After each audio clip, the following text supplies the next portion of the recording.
Welcome to The Last Breakfast. Please enjoy the video. In this video, I will explain how to make delicious chocolate popsicles. First, gather your simple ingredients for a rich, creamy treat.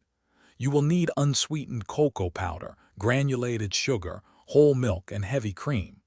Don't forget your popsicle molds and sticks. Having them ready makes the process smooth.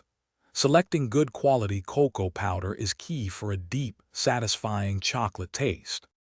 Now let's prepare the chocolate base. In a saucepan, whisk together your cocoa powder and sugar until they are well combined. Slowly pour in the whole milk and heavy cream, stirring continuously to prevent any lumps. Heat this mixture over medium heat, stirring often until it just reaches a gentle simmer. Do not let it boil vigorously. We want a smooth, rich liquid.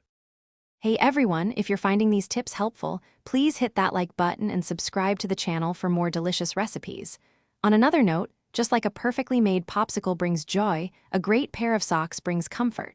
Life's too short for cheap socks. Go darn tough with a lifetime warranty.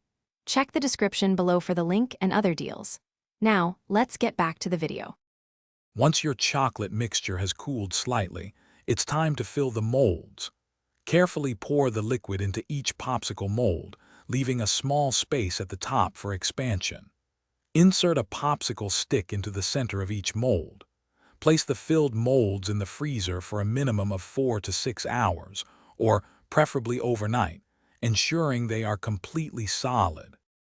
To elevate your chocolate popsicles, consider dipping them in melted chocolate after they are frozen. For an extra crunch, roll the chocolate-coated popsicles in sprinkles, shredded coconut, or finely chopped nuts before the chocolate sets. To easily remove them from the molds, run warm water over the outside of each mold for about 15 to 20 seconds. Enjoy your homemade treats.